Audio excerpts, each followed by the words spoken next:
और शुरुआत करते हैं खास खबरों के साथ। मध्य प्रदेश के मंदसौर जिले में बड़ा हादसा हो गया है।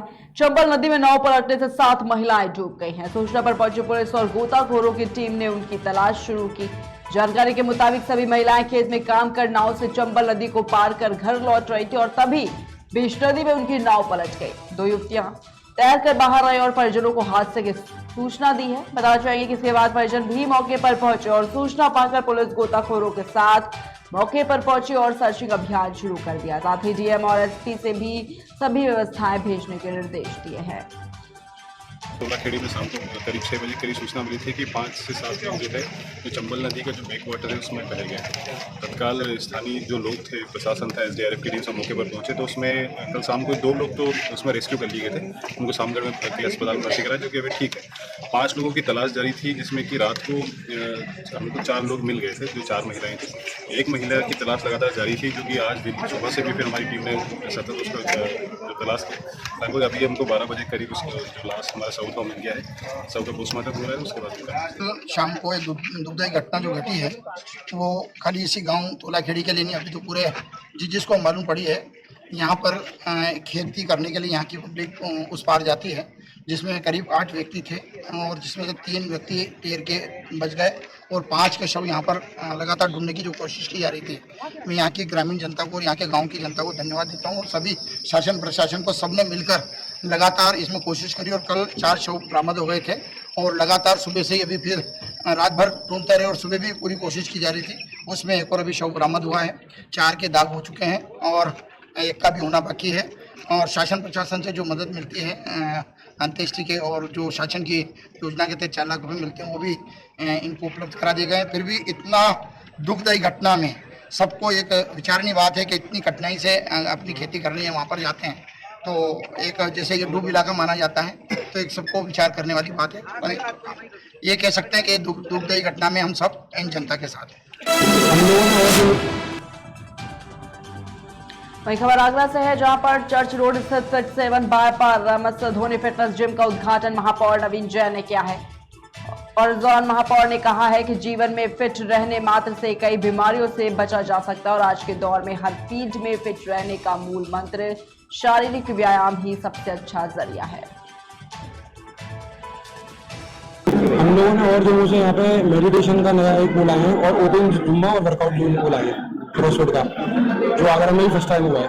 कुछ इक्विपमेंट यहाँ पे ऐसे है जो और किसी जिम में नहीं है, जैसे कि क्लाइंबर है जो आगरा में ही पहला है, वो बॉम्बे और दिल्ली में लगा हुआ है और कुछ 4-5 बड़ी सिटीज में है, 6ठा यहाँ पे लगा है। जिस तरीके से सभी लोग अपने स्वास्थ्य को लेकर चिंतित हैं तो इस तरीके की जिमों का खुलना बहुत अच्छी बात है। मैं बधाई देना चाहूँगा जिन्होंने जिम खोली है उनको और अपील भी करना चाहूँगा सभी शहरवासियों से कि आए और महेंद्र सिंह धोनी की जिम में आकर अपने स्वास्थ्य शरीर को स्वस्थ रखें। देखिए, खंडारी पे टोरेंट पावर जो कंपनी है उसके ऊपर एक जिम खोली है और फिट 7 के नाम से, और धोनी साहब जो क्रिकेटर है उनकी फ्रेंचाइजी लेकर, और मैं देख रहा हूँ बहुत बड़ा एरिया में है, हॉल में है और बड़े बड़े इंस्ट्रूमेंट्स जो होने चाहिए एक अच्छी फिटनेस सेंटर में, वह जिम में है, मौजूद है यहाँ पर मिला। मैं इनको शुभकामनाएं देता हूँ और उन्होंने अनेक प्रकार का कुछ अन्य जो जिम सेंटर है उससे अलग हटके भी इन्होंने कुछ काम किया है। तो मैं शहरवासियों से अनुरोध करूँगा जो लोग जिम में जाना चाहते हैं तो एक बार यहाँ पर खंडारी टोरेंट पावर के ऊपर आकर यहाँ भी देखें और फिर चयन करें कि उनको कौन से जिम में जाना है। वहीं बाराबंकी में मेला देखने गए युवक की हत्या कर दी गई है। आरोपी ने युवक को मारकर शव को कुएं में फेंक दिया और घटना की जानकारी पुलिस को दी गई, जिसके बाद सूचना पर पहुंची पुलिस ने शव को अपने कब्जे में लेकर पोस्टमार्टम के लिए भेज दिया है। और इस मामले में पुलिस का यह कहना है कि घटना की जांच की जा रही है। जांच के बाद ही हत्या का कारण और हत्यारों का खुलासा हो पाएगा। इसके बारे में इतना है, हम लोग मेला देख के आ रहे थे जी, इधर से आ रहे थे भाई, यहाँ पे 4 लोग थे, यहाँ रोक लिया, राजू तो वो उतर के भागा और उसके पीछे 2 लोग भागे। फिर एक हम लोग की तरफ मारने दौड़ा तो हम लोग पूछे कहाँ हम लोग की गलती, वो बोला तुम लोग की गलती कोई नहीं, तुम लोग जाओ यहाँ से। एक दूसरा बोला तो पहचान में आया कौन है, नहीं पहचान नहीं पाया, वो अंगोछा अंगोछा बांधे थे। अरे तो मेरे से देख के तो यहाँ पर मिल गए 4 लोग सर और 3 लोग हम लोग मतलब उसी तो मैं रोक लिया और राजू भाई उतर के वो भागे और एक लोग डंडा मार तान दिया। हमने पूछा भाई काहे मार रहे हो, काहे क्या गलती है, कहीं तुम लोगों में कोई मैटर नहीं है। उन्हें सीधे अपने वही खबर मध्य प्रदेश के पन्ना जिले से है, जहां पर बागेश्वर धाम सरकार आदिवासियों के घर पहुंचे, जहां पर उन्होंने उनसे सनातन धर्म से जुड़ने रहने की अपील की है। धीरेन्द्र कृष्ण महाराज जी ने कहा है कि हमारी भारतीय संस्कृति विश्व शांति की कामना करती है और सबसे अच्छा धर्म है, लिहाजा अपने सनातन संस्कृति और धर्म का पालन करते हुए क्षेत्र, परिवार और समाज का नाम रोशन करें। इसके साथ ही धीरेन्द्र कृष्ण महाराज ने सभी आदिवासियों को रामायण और उपहार भेंट किए। महाराज जी ये बोला है रामायण पढ़ना और भूल गया। क्या कहा महाराज जी ने? महाराज जी ये बोले बच्चन को पढ़ाओ, नशा न करो, अच्छे से रहना। तो क्या दिया है आज? ये दिए हैं किताब पढ़ने के लिए रामायण। क्या क्या चाहिए? इतना रामायण पढ़ो। हाँ। नाम क्या तुम्हारा? वहीं खबर मथुरा से है, जहां पर आगामी त्योहारों को देखते हुए जिले में सुरक्षा व्यवस्था के लिए वरिष्ठ पुलिस अधीक्षक मथुरा ने थाना वृंदावन का आकस्मिक निरीक्षण किया है, जिसमें थाना कार्यालय के महत्वपूर्ण अभिलेखों के रखरखाव, महिला हेल्प डेस्क, हवालात, मैस विवेचना कक्ष, आवास आदि का निरीक्षण कर संबंधित को आवश्यक दिशा निर्देश दिए हैं और निरीक्षण के बाद पुलिसकर्मियों को महिला शिकायतों का तत्काल संज्ञान लेने और त्वरित कार्रवाई करने के भी निर्देश दिए। देखिए, थाना वृंदावन का निरीक्षण किया गया है। यहाँ पे एक विवेचना कक्ष और बैरक बन रहा है, जिसका अभी हस्तांतरण पुलिस को नहीं हुआ है, तो उसके संबंध में कहा गया है कि पीडब्ल्यूडी की टीम से बात करके इसका कार्य जल्दी से जल्दी पूरा करा के इसको लिया जाए। यहाँ पे हमारे कुछ कैमरे हैं जो वर्तमान में खराब चल रहे हैं, क्योंकि इलेक्ट्रिक फॉल्ट था जो बारिश की वजह से ठीक नहीं हो पा रहा, तो इसमें एमपीडीए और नगर निगम से स्थापित करते हुए, संवाद स्थापित करते हुए जल्द से जल्द उसको ठीक कराया जाएगा। थाने पे वाहन काफ़ी संख्या में लंबित हैं, जो अभियान चल रहा है उसके क्रम में यहाँ पे डिस्पोजल के लिए कहा गया और बहुत जल्द वृंदावन थाने में उसका डिस्पोजल होगा। इसके अलावा जो रजिस्टर्स वगैरह हैं उनको चेक किया गया, उसमें जो कमियाँ पाई गई हैं उसके संबंध में अवगत कराया गया। और ओवरऑल वृंदावन में ट्रैफिक की समस्या रहती है और श्रद्धालुओं के साथ समस्या रहती है, तो उन सबके संबंध में सभी सब इंस्पेक्टर्स को ब्रीफ किया गया कि श्रद्धालुओं के साथ व्यवहार की शिकायत नहीं आनी चाहिए। टीएसआई और जो ट्रैफिक पुलिस यहाँ लगा हुआ है उनको ब्रीफ किया गया है कि अगर कहीं पर ट्रैफिक की समस्या है तो उसका निदान कराया जाए, उसके लिए व्यवस्थाएं बनाया जाए, बैरियर्स लगा के वन वे सिस्टम बनाया जाए, जहाँ ज़रूरत है वहाँ थ्रो रूट बनाया जाए, ताकि कम से कम पब्लिक थोड़ा सा एक्स्ट्रा अगर उनको चलना पड़ता है तो वो चले, लेकिन जाम न लगे, क्योंकि चारों तरफ से अगर एक चौराहे पर लोग आएंगे तो स्वाभाविक सी बात है छोटे चौराहे में जाम लगेगा ही लगेगा। जब तक व्यवस्था नहीं बनाई जाएगी तो वो सारी चीज़ें सभी चौकी इंचार्जों को कहा गया है अपने क्षेत्र में भौतिक सत्यापन करें, फील्ड में फुट पेट्रोलिंग करें, अभी त्योहार आ रहे हैं, उन सभी चीज़ों को चेक। वही खबर बिहार के बेतिया से है, जहां पर 1 वर्ष बीतने के बाद पंचायत के मुखिया और वार्ड सदस्यों के बीच इन दिनों रसाकशी चलने लगी है। आशा देवी और पंचायत सचिव चंद्रमणि शुक्ला के खिलाफ उप मुखिया कृष्णा महतो के नेतृत्व में विरोध प्रदर्शन किया गया है। वार्ड सदस्यों की माने तो मुखिया अपने मनमाने ढंग से पंचायत के विकास की राशि खर्च करते हुए काम करवा रहे हैं। नियमित रूप से कार्यकारिणी की बैठक नहीं होती है, बिना कार्यकारिणी की बैठक में ही वार्ड में योजना खोलकर काम किया जाता है। पंचायत के विकास कार्यों से लोगों को वंचित कर दिया जाता है, जिसके चलते विरोध प्रदर्शन किया गया है।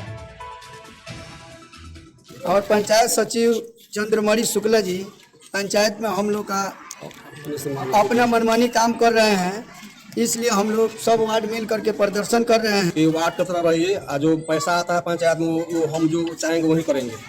अपने मनमाना ढंग से ना कोई मीटिंग करते हैं, मीटिंग भी करते हैं तो कोई को सूचना नहीं घुमाते हैं, अपना मनमाना पैसा उठाकर काम कर लेते हैं। मुखिया पति दिलनाथ शाह द्वारा पंचायत सचिव चंद्रमणि शुक्ला द्वारा अभद्र बातों के प्रयोग किया जा रहा है एवं सरकारी राशि को दुरुपयोग किया जा रहा है। एक ही पंचायत में, एक ही वार्ड में 5-5 योजना बिना कार्यकारिणी की बैठक के आदेश पर एक ही जगह पर किया जा रहा है। न वहाँ बोर्ड लगाया जा रहा है, पुराने ईंटें द्वारा कार्य किया जा रहा है, जबकि हमारे उत्क्रमित मध्य विद्यालय बैठनिया में बच्चे को पढ़ने के लिए जगह भी नहीं है। फिर भी वहाँ बिना हम लोग के कार्यकारिणी के बैठक बुलाई गई, चाहे आम सभा द्वारा बिना पारित किए हुए वहाँ जिम का व्यवस्था किया गया है, जो अभी हमारे यहाँ 10 दिन भी नहीं हुआ, वो जिम टूट के बिखर। वही खबर यूपी के जालौन से है, जहां पर एक मिठाई की दुकान में भीषण आग लग गई है और आग लगने से दुकान में रखा सारा सामान जलकर खाक हो गया। इसके साथ ही इस हादसे में दुकानदार भी गंभीर रूप से जख्मी हो गया है। क्या नाम है आपका? बलवान। ये कैसे लगी आग? बलवान जी कैसे लगी? सिलेंडर में लगी। अच्छा, क्या कर रहे थे आप? कुछ नहीं, बना रही थी। सिलेंडर में आग लगी? पेपरमेंट धरो तो 7 लीटर बाढ़े आग पकड़ा। पेपरमेंट अंदर पेपरमेंट रखा, अब पंजाबी के चक्कर में खड़ोल लिया है 22 तरह से पेपरमेंट में आग लगा। क्या नाम है आपका? उत्तर प्रदेश में योगी सरकार में गायों की काफी दुर्दशा हो रही है, जबकि गायों की देखरेख के लिए नगर निगम अधिकारियों को काफी कड़े निर्देश दिए गए हैं, लेकिन नगर निगम अधिकारी मुख्यमंत्री के आदेशों का पालन करते नजर नहीं आ रहे हैं। गौवंश आवारा सड़कों पर घूमते नजर आते हैं, जिससे कि शहर में हादसे होने का खतरा भी बढ़ जाता है। काफी गौवंश लंबी बीमारी और अन्य बीमारियों के चलते दम तोड़ रहे हैं, जिसके लिए विश्व हिंदू परिषद बजरंग दल के सैकड़ों कार्यकर्ताओं ने नगर निगम का घेराव करते हुए अपर आयुक्त को 5 सूत्रीय मांगों का ज्ञापन सौंपा है। लंबे वायरस से ग्रस्त गौवंशों के लिए आइसोलेशन सेंटर की मांग के साथ ही एक हेल्पलाइन नंबर भी जारी करने को कहा है, जो कि 24 घंटे चालू रहे, जिससे कि घायल गौवंशों को इलाज मिल सके।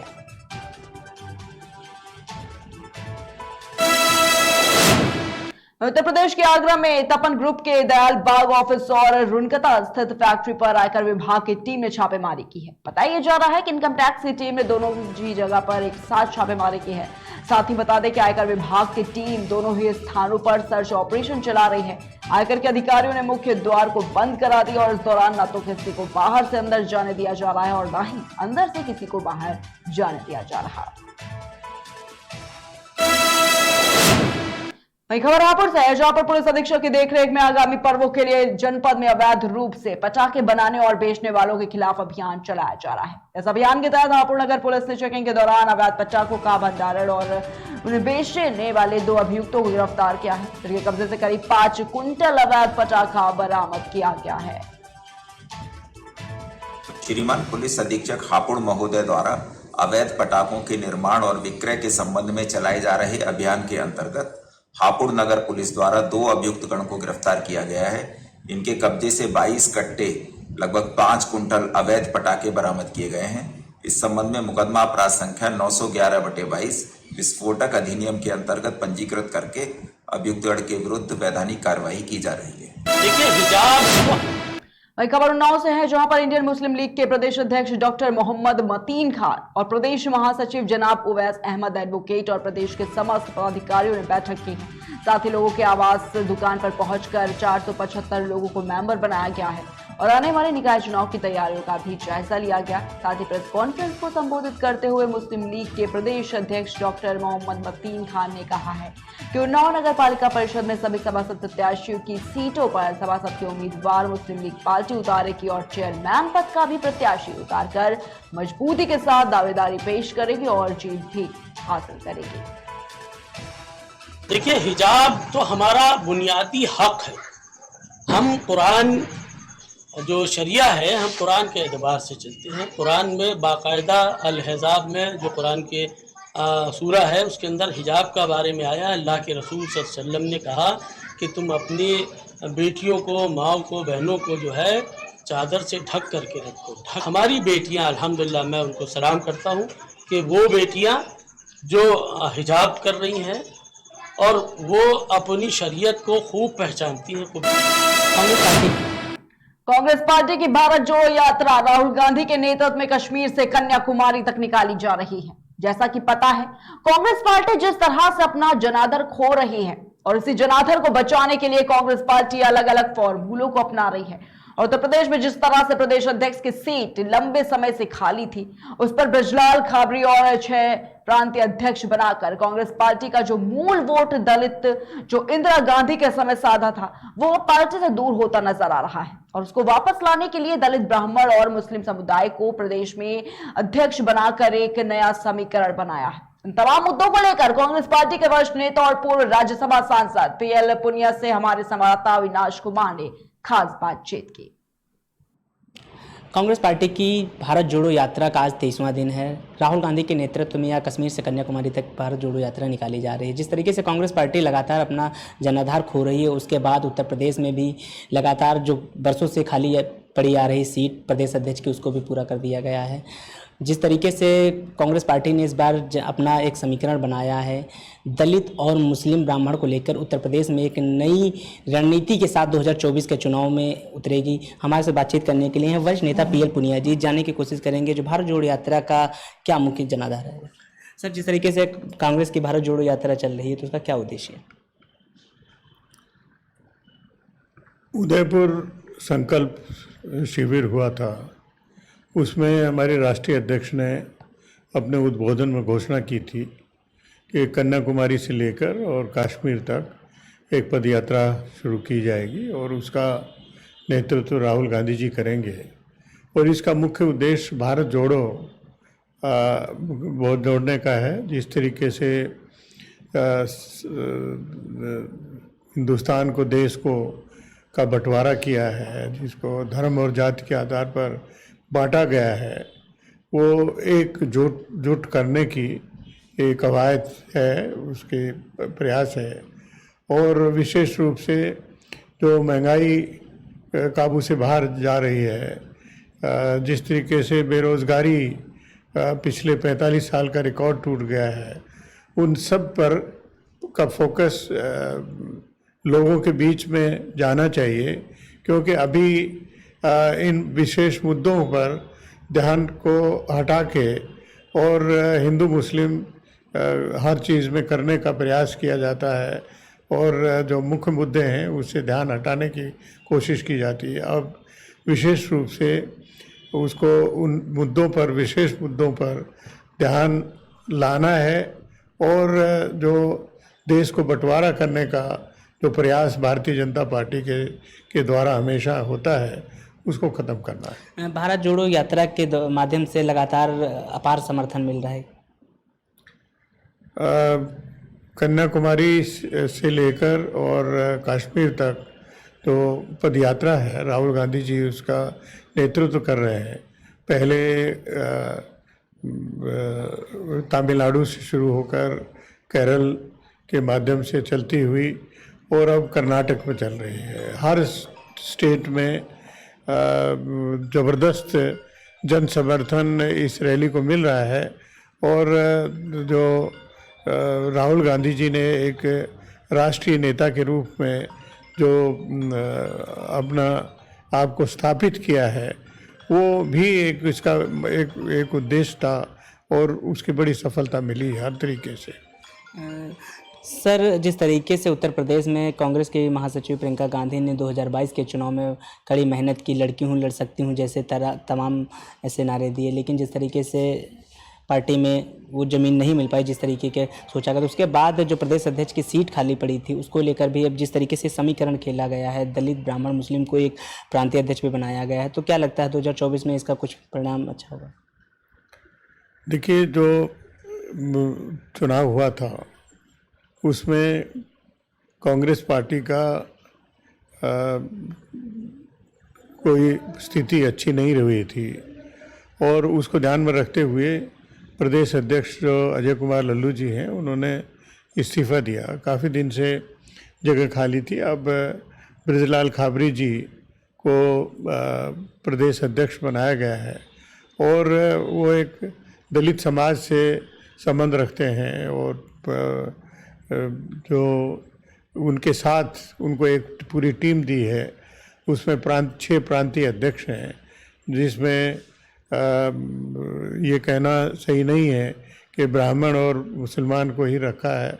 उसमें जो ओबीसी है, ओबीसी को भी साथ रखा है और एक कंपोजिट टीम बना के दी है ताकि सर्व समाज का सामाजिक समीकरण बनाते हुए और प्रदेश अध्यक्ष और सभी जो प्रांतीय अध्यक्ष हैं, 6 प्रांतीय अध्यक्ष हैं, उनको साथ लेकर और वो ज़मीन पर अब उतरे हैं और उनका जिस तरह का रिस्पांस पूरे प्रदेश पर से आया है वो ज़बरदस्त है और इसकी कामयाबी हासिल होगी।